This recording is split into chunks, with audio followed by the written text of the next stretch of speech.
வியாழன் வணக்கம் நேற்று நிகழ்ச்சியின் முதலாவது சிறப்பு நேர்காணல் பகுதியோடு இணைந்திருக்கின்றோம். சரி, இன்றைய தலைப்பு பகுதியினூடாக நாங்கள் அழகியதொரு பாடலை வழங்கியிருந்தோம் அல்லவா?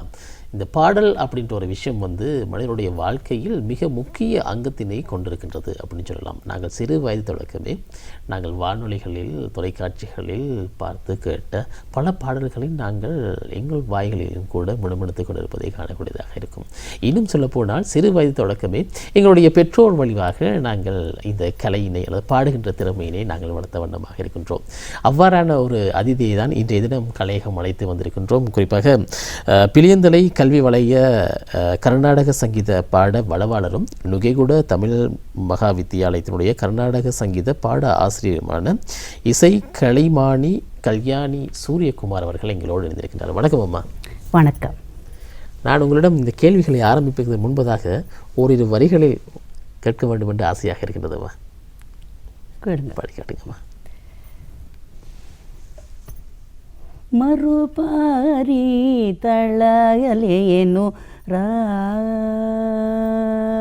ಮರುಪಾರಿ ತಳಯಲೇನು ಔರಣ ಸಾಮಿ ಬಾರಿ ತಳಯಲೇನು ಔರಣ ಸಾಮಿ ಬಾರಿ ತಳಯಲೇನು ಮರುಬಾರಿ ತಳ್ಳಲೇನು ಮರುಬಾರಿ ತಳ್ಳಲೇನು ಔರಣ ಸಾಮಿ ಬಾರಿ ತಳ್ಳಲೇನು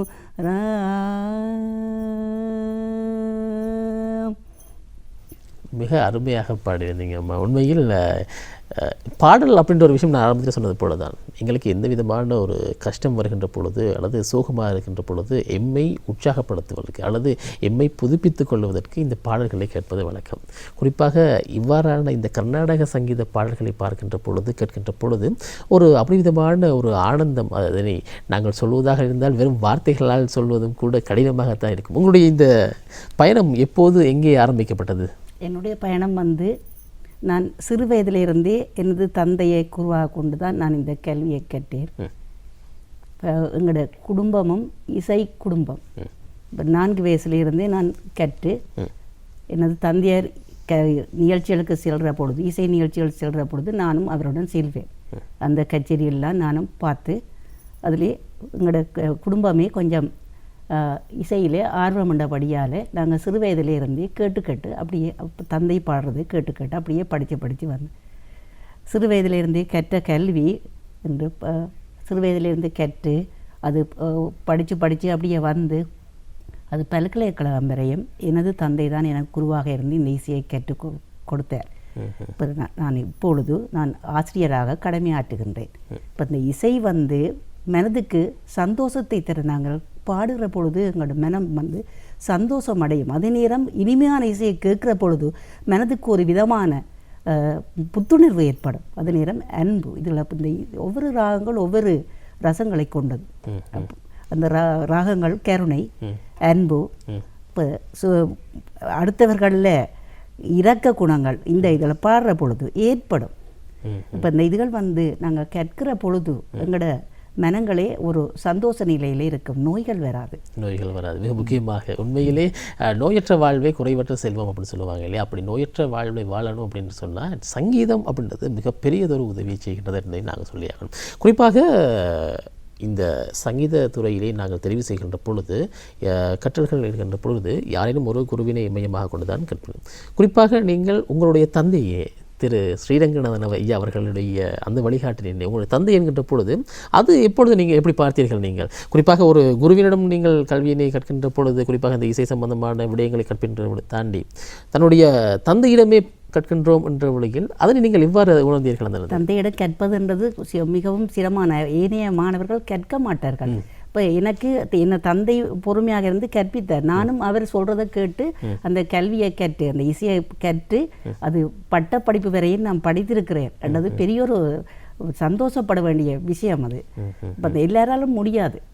அதையும் குழம்புப்படுவினம், பிள்ளைகள் படிக்க மாட்டினம், சில வேளை அது வேறு ஆசிரியர்களிடையே அனுப்பித்தான் அவர்கள் கற்பிப்பார்கள். ஆனால் நான் அப்படி இல்லை.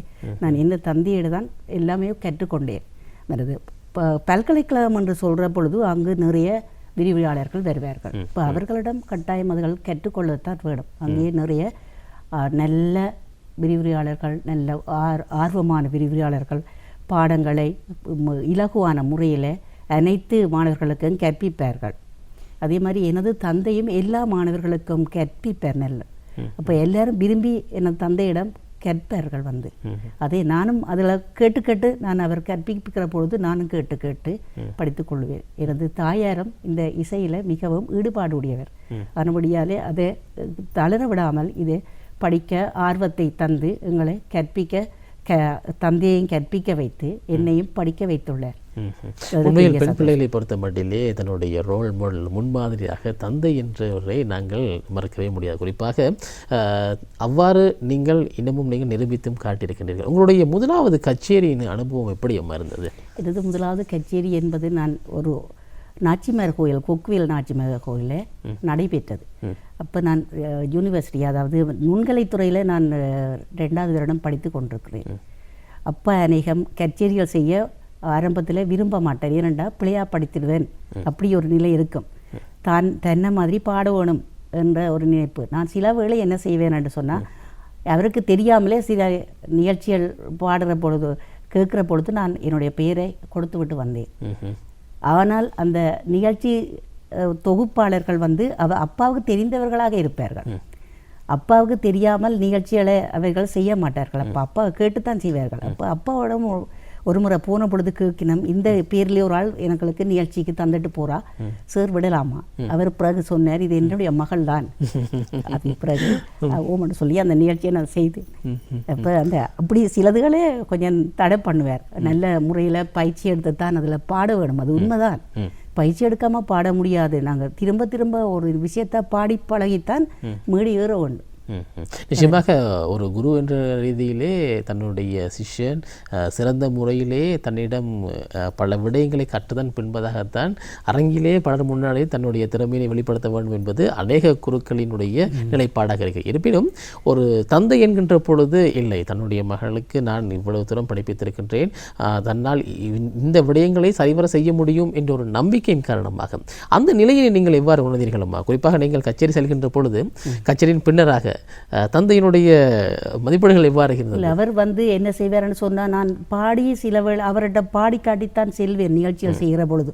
இப்போவும் தனியாக நான் என்னுடைய பாடல பாடி போகிறது இல்லை. ஒரு நிகழ்ச்சியான்னு சொன்னாலும் சரி, பெரிய இசை நிகழ்ச்சிகளாக இருந்தாலும் சரி, பாடி நான் திருப்பி அதை பயிற்சி செய்து பாடி காட்டி சரியென்று அவர் ஒப்பிச்ச முறை தான் போவேன். சிலது சரியில்லைன்னா திருத்தி விடுவார். இந்த வயசிலும் அவர் சிலர் திருத்துவார். இல்லையாண்டி இல்லை, அது திருத்துறது நல்ல விஷயம். நாங்கள் அதுக்கு தெரியாத விஷயங்களை கேட்டு திருந்தி செய்கிறது நல்லது. அப்போ நாங்கள் இன்னும் மேலே சென்று கொள்ளலாம். இப்போ கல்வியிலே நாங்கள் மேலும் உயர்ந்து செல்லலாம். திருத்தா விட்டாண்டா சரியென்று நாங்கள் அதை ஏற்றுக்கொள்ளக்கூடாது. பிள்ளையை நாங்கள் சரியென்று ஏற்றுக்கொள்ளக்கூடாது. மாணவர்களையும் அதே மாதிரி திருத்தி படிப்பிக்கணும். ஒவ்வொரு விஷயமும் திருத்தி படிப்பிக்கிற பொழுது மாணவர்களும் ஒரு நல்ல நிலைக்கு வருவார்கள். நிறைய மாணவர்கள் எங்களோட சபா ஒன்று இருக்குது. அப்போ நிறைய மாணவர்கள் அதில் கல்வி பயின்று சிலர் வந்து போட்டிகளுக்கு சென்று அதில் 1ஆம் இடம் 2ஆம் இடம் பெற்றுக்கொள்வார்கள். ஏனைய நிகழ்ச்சிகளிலும் அவர்கள் பங்கு பெற்றுவார்கள். பொதுவான நிகழ்வுகளும் பங்கு பெற்று இப்போ பாடக்கூடிய நிலையில் இருக்கிறார்கள் இந்த சபாவிலே. கர்நாடக சங்கீதத்தை பொறுத்த மட்டிலே நீங்கள் ஆரம்பத்தில் குறிப்பிட்டது போன்று ஒவ்வொரு ராகங்களுமே மனிதனுடைய உணர்வு பூர்வமான விடயங்களோடு ஒன்றிணைந்த ஒரு விடயம். உங்களுக்கு கர்நாடக சங்கீதத்திலே பிடித்த ராகம் அப்படின்னு சொன்னால் நாங்கள் இதை சொல்லலாம். நாங்கள் உணர்ந்து பாடுற பொழுது அநேகமாக எல்லா ராகமே பிடித்த ராகமாக இருக்கும். இப்போ கூடுதலாக இப்போ திலாங்கு ராகம், சுத்த தன்யாசி எனக்கு கூட விருப்பம். அது அதில் பாடுற பொழுது மனதுக்கு சந்தோஷமாக இருக்கும், மற்றது அன்பாக இருக்கும், மற்றது இன்னொன்று அதில் கேட்க இனிமையாக இருக்கும். இந்த பாடல் குறிப்பிடுவதற்கு மன்னிக்க வேண்டும். நீங்கள் சொல்லுகின்ற பொழுது இன்னும் ஒரு பாடலை கேட்க வேண்டும் என்ற ஒரு அவா என்னை போன்றே பார்த்து கொண்டிருக்கின்ற ரசிகர்களுக்கும் இருக்கும் நினைக்கின்றேன். ஒரு பாடலை பாடிவிடுங்கம்மா. ಉದನದೀಂದ ತಿರನಾದ್ರುದ್ರದಾನಿ ತೊಂದ ತಾನಿ ததரி தானி திருதில்லான உதன தீம் ததிரனா நதுருதானி தொந்த தானி ததரி தானி திருதில்லான உதனதீம் ததிரனா நதுருதானி தொந்த தானி ததரி தானி திருதில்லான உதனதீம் ததிரனா.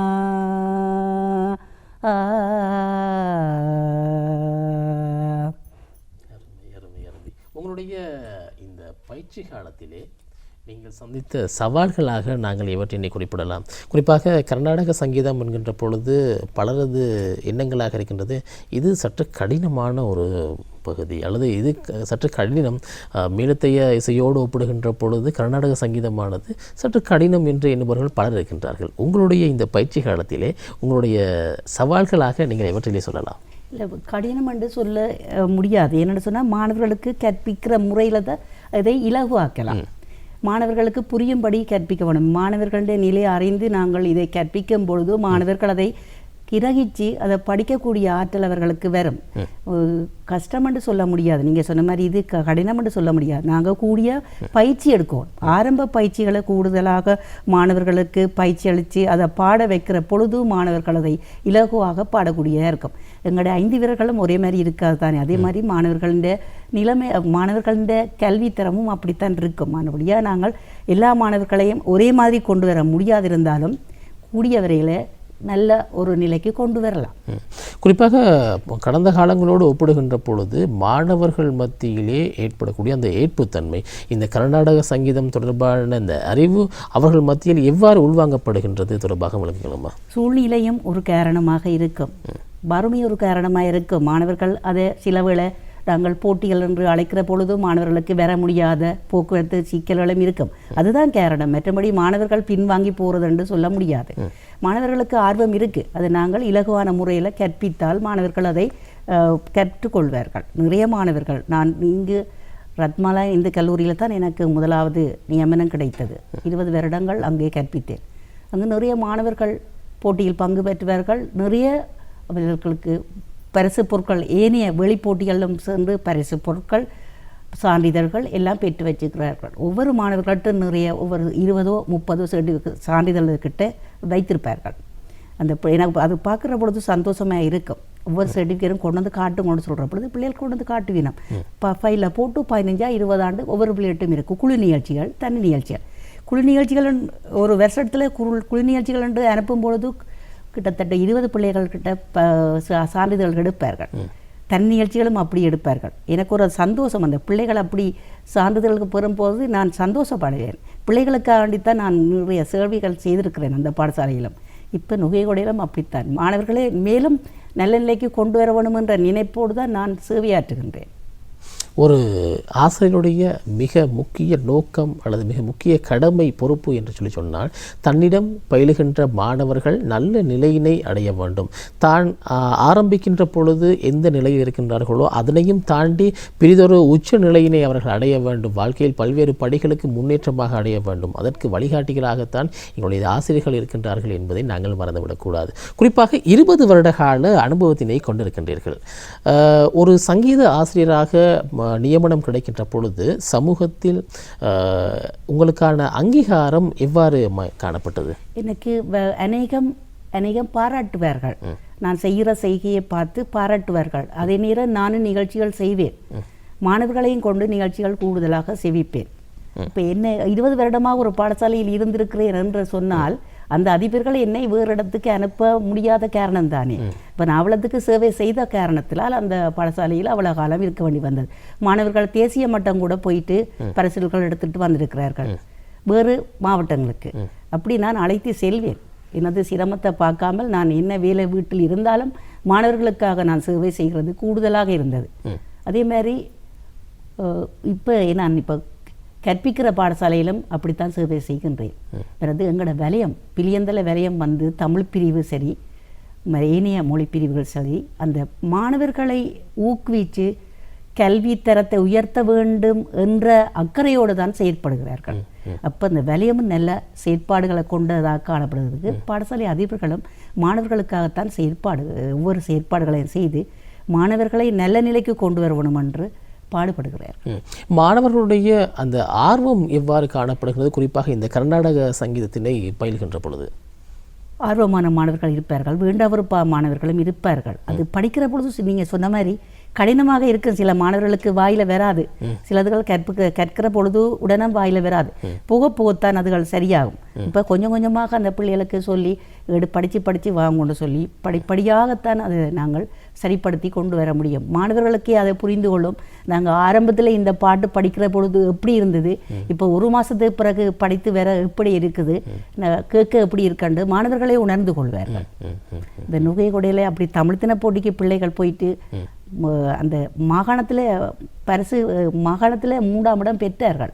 இப்போ எனக்கு சந்தோஷம். அந்த மாணவர்கள் அப்படி நிலையில் இருந்து தான் அந்த மாணவர்களை அப்படி கொண்டு வந்தனான், நல்லொரு நிலைக்கு கொண்டு வந்தனான். அந்த அதிபரும் அவரும் பாடசாலையை நல்லொரு நிலைக்கு கொண்டு வரணும் என்று சொல்லி இவ்வளோ கஷ்டப்பட்டு ஆசிரியர்களும் இவ்வளவோ முயற்சி எடுத்து அந்த பிள்ளைகளுக்காக சேவை செய்கிறார்கள் என்பதை இத்தருணத்தில் கூறிக்கொள்ள விரும்புகின்றேன். நிச்சயமாக உண்மையில் ஆரம்ப காலங்களோடு ஒப்பிடுகின்ற பொழுது, குறிப்பாக நீங்கள் தந்தையிடம் பயிலுகின்ற அந்த காலத்திற்கும் இப்பொழுது நீங்கள் பிற மாணவர்களுக்கு பயிற்றுவிக்கின்ற இந்த காலத்திற்கும் இடையிலாக எவ்வாறான வேறுபாடுகளை அல்லது வித்தியாசங்களை காணக்கூடியதாக? அந்த காலத்தில் குருவின் சொற்படி மாணவர்கள் கேட்டு நடந்து எல்லாம் செய்வார்கள். குரு சொற்படி, குரு என்ன சொன்னாலும் பிள்ளை இது சரி இது இருக்கணும் அல்லது குருவுக்கு விசுவாசமாக இருப்பார்கள், அதை திருப்பி கதைக்க மாட்டார்கள். இப்போ கொஞ்சம் தெரியாது பிள்ளைகள் பல இது என்ன இதுகள் வளர்ச்சி வளர்ந்து வர வர இப்போ மாணவர்களும் பல இதுகளை நாடுவார்கள். என்ன ஃபோன் வளர்ச்சி சரி,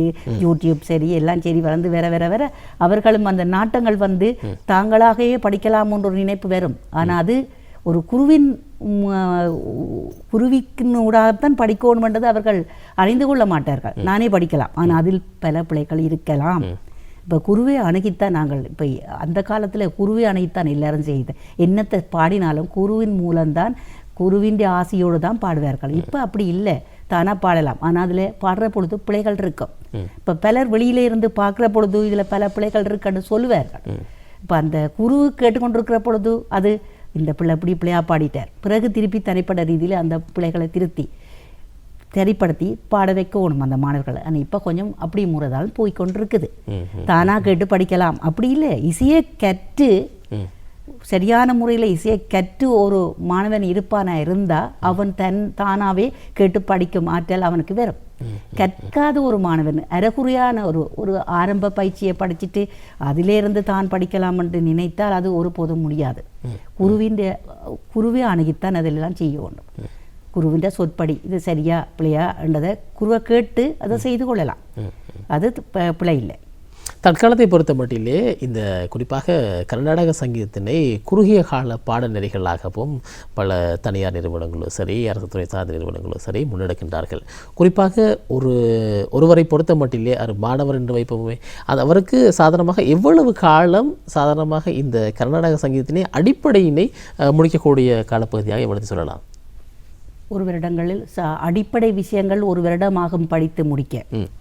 முறைப்படி படிக்க வேண்டும். அந்த அடிப்படை விடயங்களை முறைப்படி மாணவர்கள் படித்தால்தான் அதற்கு மேற்பகுதிகளை பாடக்கூடிய ஆற்றல் அவர்களுக்கு வரும். அடிப்படை தெரியாமல் இருந்தால் அங்கால மேலே படித்து கொண்டு போகிற பாடங்கள் வந்து அவர்களுக்கு கடினமாக இருக்கும். வாயில் எத்தனை தரம் எடுத்தாலும் அது வராது. அப்போ ஆரம்ப பயிற்சிகளை சரியான முறையில் படிக்கிற மாணவர் 2-3 தரத்திலே அந்த பாடல்களை பாடக்கூடிய ஆற்றல் வந்துவிடும். இப்போ படிக்காத மாணவர்களுக்கு, பயிற்சியை சரியான முறையில் எடுக்காத மாணவர்களுக்கு அந்த பாட்டு படிக்கிறது கடினமாக இருக்கும் என்று தான் கூறுகின்றேன். தான் கருதி படிக்க வேண்டும், தான் என்ன விடயத்தினை என்ன நோக்கத்திற்காக செய்கின்றோம் என்பதனை தெளிவாக புரிந்து கொண்டால் தான் அடைய வேண்டிய இலக்கினை மிக விரைவாக இலகுவாக அடையக்கூடியதாக இருக்கும் என்பதை தான் சொல்லக்கூடியதாக இருக்கின்றது. குறிப்பாக இதுவரை காலமும் நீங்கள் பல்வேறு விதமான கச்சேரிகளிலும் நீங்கள் பாடியிருப்பீர்கள். மறக்க முடியாத ஒரு சுவாரஸ்யமான அனுபவம் எதுவும் இருப்பின் அவற்றை நீங்கள் எங்களோடு பகிர்ந்து கொள்ளலாமா? சுவாரஸ்யமான விஷயம் ஒன்றும் இல்லை. இப்போ கச்சேரிகள் நிறைய செய்திருக்கிறேன். இப்போ பாராட்டி போட்டு போடின முடியாது. அதில் குறிப்பிடக்கூடிய அளவுக்கு ஒன்றுமில்லை என்று சொல்லலாம். குறிப்பாக இசையினை பொறுத்த மட்டிலே பல்வேறு நவீனத்துவங்கள் உட்புகுத்தப்பட்டு வருகின்றது. தற்போது செயற்கை நுண்ணறிவும் கூட எங்களுடைய இந்த கல்வி நடவடிக்கைகளோடு மிக அருகில் மிக நெருக்கமான முறையிலே காணப்படுகின்றது. இந்த நவீன தொழில்நுட்பம் அல்லது இந்த செயற்கை நுண்ணறிவு இந்த இசையோடு எவ்வாறான தாக்கத்தினை ஏற்படுத்துது உங்களுடைய பார்வையில்? இசைக்கு தாக்கம் ஏற்படுத்துவது என்று சொல்ல முடியாது. இப்போ நாங்கள் இப்போ நீங்கள் சொன்ன மாதிரி இப்போ சில பாடல்கள் இருக்குது, பல்லவி என்ற சொன்னால் பல்லவியை நாங்கள் ஒழுங்காக பாடத்தான் வேண்டும். அதுக்குள்ளே இன்னொரு பாடல்களை கொண்டு வந்து பாட முடியாது. ஆனால் நாட்டார் பாடல் என்ற இதுகளில் வந்து நாங்கள் 2-3 பந்திகளை எடுத்து அதை விதவிதமான ராகங்கள் பாடி அப்படி அதை நிகழ்ச்சிகளோ அல்லது போட்டிகளுக்கோ அனுப்பலாம். கீர்த்தனை என்று சொன்னால் அது கீர்த்தனை அந்த ராகத்தில் தான் பாடுவோம். பற்றிய வேறு பிலகரி ராமண்டா பிலகரி ராகத்தில் அந்த கீர்த்தனை அமைந்து போக முடியாது. நாட்டார் பாடல்கள் விருத்தங்கள் அப்படியானதில் நாங்கள் ராகங்களை பாடல்களை சேர்த்து கூடுதலான பாடல்களை சேர்த்து நாட்டார் பாடலும் விதவிதமான நாட்டு பாடல்களை சேர்த்து அதில் பாடி ஒவ்வொரு பாடல்களும் ஒவ்வொரு ராகத்தில் நாங்கள் பாடிக்கொள்ளலாம். இசை அப்படி செய்ய முடியாது. அதுக்குரிய ராகத்தில் தான் பாடணும். பஞ்சரத்னம்னு சொன்னால் அதுக்குரிய ராகத்தில் தான் பாடணும். அது மும்மூர்த்திகளால் அது பாடப்பட்டது. பணவடியா தியாகராஜா சுவாமிகளால் பாடப்பட்டது தான். மும்மூர்த்திகள் ஒருவரான தியாகராஜா சுவாமி தான் அதை பாடினார். அப்போ அந்த ராகங்களை மாற்றம் செய்ய முடியாது. அதுக்குரிய 5 ராகங்களில் தான் பாடப்படும். நீங்கள் இந்த கர்நாடக சங்கீதத்தினை பயின்ற காலங்களிலே உடைய தந்தை திரு ஸ்ரீரங்கநாதன் ஐயா அவர்கள் கச்சேரிகளில் நீங்கள் சென்றிருப்பீர்கள். பல பாடல்களை கேட்டும் இருப்பீர்கள், பார்த்தும் இருப்பீர்கள். அவர் பாடிய இந்த பாடல் என்னுடைய மனதிற்கு மிகவும் நெருக்கமாக இருந்தது, இந்த ராகம் என்னுடைய இதயத்தினை தொட்டதாக இருக்கின்றது, அப்படி கூறுவதாக இருந்தால் எதனை சொல்லலாமா? எனக்கு சுத்த சன்னியாசி என்றால் கொஞ்சம் விருப்பம். வெறும் பாடுவார். இப்போ அந்த ராகங்கள் கொஞ்சம் எனக்கு விருப்பமான பாடல்கள் ராகங்களாக இருக்கும். நிறைய பாடல்கள் அவர் படிப்பிச்சிருக்கிறார். ஆனால் ஸ்ரீராகம் எல்லா ராகமுமே அநேகமாக ஹிந்தோளம் பாடுற விதத்தில் அது கேட்கக்கூடியதாக இருக்கும். வீட்டிலும் அவர் எந்த நேரமும் பயிற்சி செய்து கொண்டு தான் இருப்பார். பாடல்கள் பாடிக்கொண்டிருப்பார், எழுதி கொண்டிருப்பார், பாடிக்கொண்டிருப்பார். ஆனபடியால் அதில் கேட்கும். தந்தை பாடிய நிறைய பாடல்களில் உங்கள் மனதில் இன்னமும் நெருக்கமானது ஒரு பாடல், இந்த ராகம் என்பது இன்னும் எனக்கு மீண்டும் மீண்டும் கேட்க தோணுகின்ற ஒரு ராகம் என்று சொல்லி நீங்கள் ஒரு விடயத்தினை பகிர்ந்தீர்கள். அது தொடர்பான ஒரு பாடல் ஓரிரு வரிகளை பாடி காட்டுங்களா? ஹிமகிரி தனயே ஹே மலதே ஹிமகிரி தனயே ஹே மலதே அம்பா ஈஸ்வரி ஸ்ரீலலிதே மாமவ ஹிமகிரி தனயே ஹே மலதே.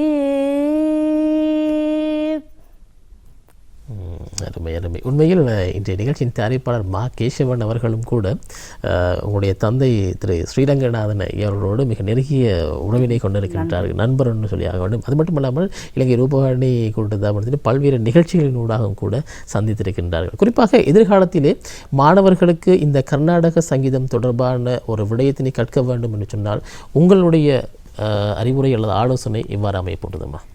மாணவர்கள் எங்களுடைய சபாவில் நிறைய மாணவர்கள் கேட்கிறார்கள். அது கேட்பதால் மாணவர்கள் இனிய போட்டிகளிடம் போய் அதுகளை 1வது இடமோ 2வது இடமோ 3வது இடமோ பெற்று வருகிறார்கள். அதே மாதிரி அந்த பயிற்சிகளை சரியான முறையில் மாணவர்கள் படித்தால் அது யூனிவர்சிட்டி வரையும், அதாவது பல்கலைக்கழகம் வரையும் அந்த சங்கீதத்தை படிக்கக்கூடிய ஆற்றல் இருக்கும்.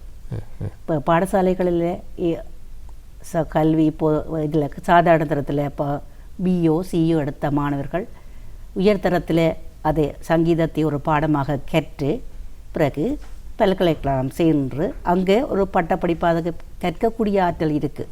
இப்போ அந்த மாணவர்கள் இந்த இசைத்துறையில் கூட ஆர்வம் காட்டி இந்த கற்கிற பொழுது அந்த பல்கலைக்கழகம் போய் ஒரு பட்டத்தை பெற்று மாணவர்களுக்கு ஒரு வேறு வாய்ப்பும் கிடைக்கக்கூடிய சந்தர்ப்பம் ஏற்படும்.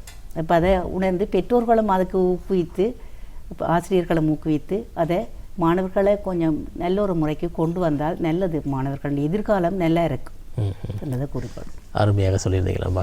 உண்மையில் இன்றைய தினம் எங்களோடு இணைந்திருந்தால் பிளியந்தலை கல்வி வலய கர்நாடக சங்கீத பாட வளவாளரும் நுகைகுட தமிழ் மகாவித்தியாலயத்தினுடைய கர்நாடக சங்கீத பாட ஆசிரியரான இசை களிமாணி கல்யாணி சூரியகுமார் அவர்கள் எங்களோடு இருந்தது. அவருக்கு எங்களுடைய நிகழ்ச்சியின் தயாரிப்பாளர் சார்பாகவும் ரசிகர்கள் சார்பாகவும் மனமார்ந்த நன்றிகளை தெரிவித்துக் கொள்கின்றோம். நன்றி அம்மா. நன்றி, வணக்கம். சரி ரசிகர்களே, வியாழன் வணக்கம் நேற்று நிகழ்ச்சியின் அடுத்த அம்சங்கள் உங்களை மகிழ்விக்க காத்திருக்கின்றது. சிறிதொரு வர்த்தக விளம்பரை தொடர்ந்து நீங்கள் மீண்டும் இணைந்து கொள்ளலாம். வியாழன் வணக்கம் நேற்று நிகழ்ச்சியினூடாக